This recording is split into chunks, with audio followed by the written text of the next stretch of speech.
Hey guys, I'm on the old camera today because I got the other one charging.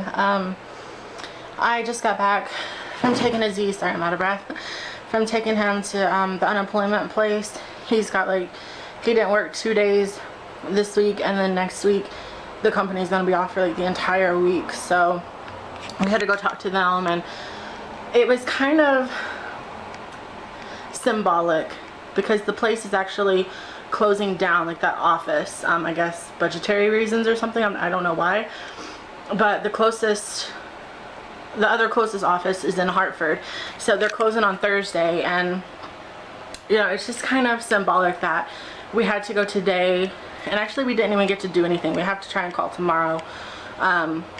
Just that they're closing, everything is coming to an end, and it's just very weird.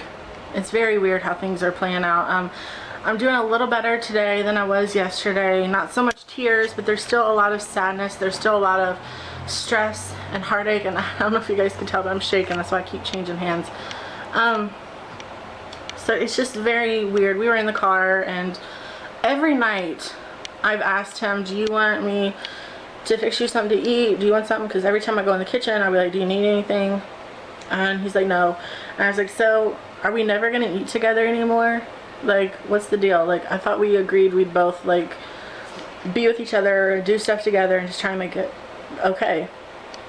And he was like, don't worry about me, just worry about yourself, worry about your life. Our life is done, and just cook for you, don't even worry about me. And I'm like, okay. I mean, it's sad and I want to cry about it, but at the same time, I know I do need to focus on me. And I think that's been one of my downfalls, is that when I love someone, I love them wholeheartedly. Like, I will give them everything they want as best as I can. So I'm gonna take his advice and his whatever and focus on me.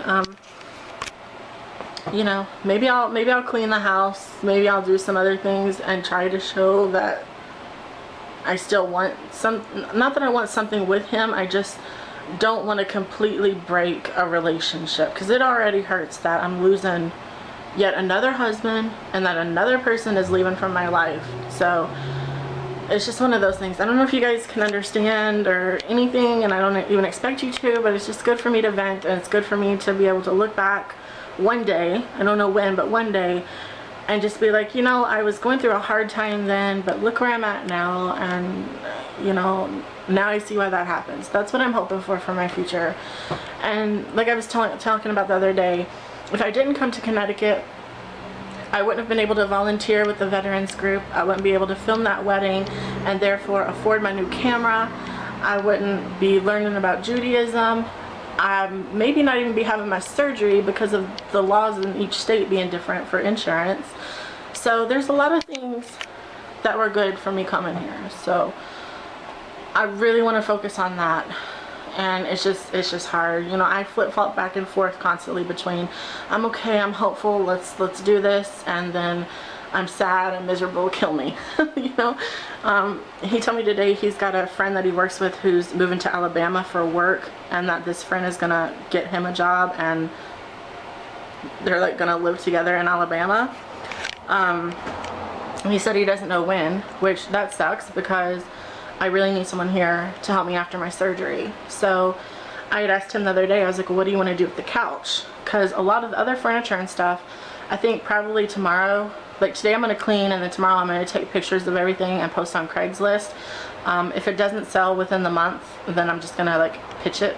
And so I asked him, and he said he wanted to keep it because if he got a new place, he could use it as a bed or whatever.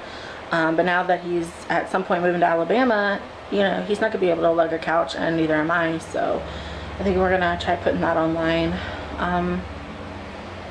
Yeah, it's just weird. I really hope he stays here and then leaves when I leave to go to Alabama, because even though we're broken, I still need him.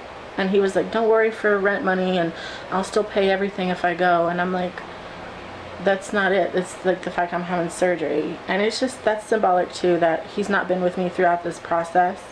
With all the 6 months of pre-op stuff I've had to do, he's not been motivating or encouraging or help me in any way.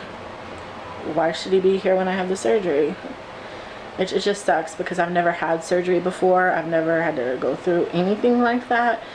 And the fact that I can't lift anything, I can't go up and down steps, I can't drive for a week, you know,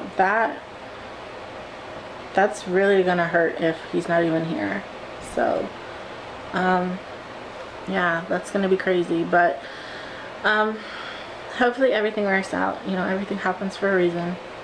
Everything always works out. I just don't want to be having surgery, stranded, you know, with no job and no car. And yeah, that just sounds lovely, doesn't it? But I just want to say a big thank you to everybody in the comments yesterday. I was reading through the comments. I didn't get to read through all of them. I'm actually going to do that when I hang up the camera.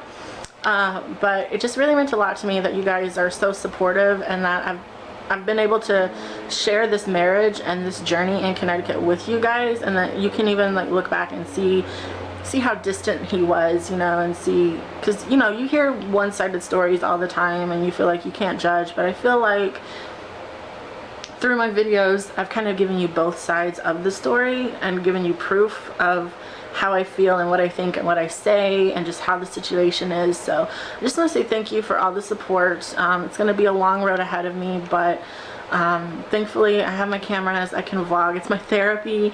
It's my passion. I love vlogging. I love filming and editing, and I really hope I can learn more about it and do better things in the future. That's what I'm hoping for.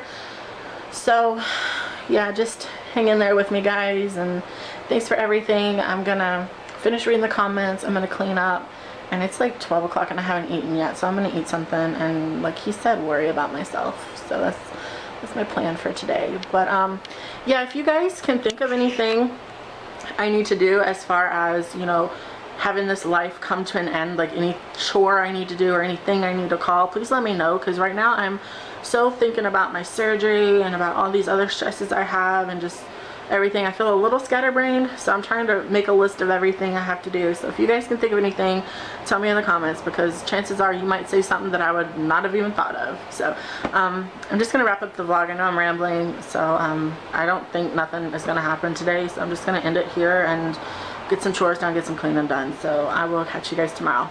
Peace.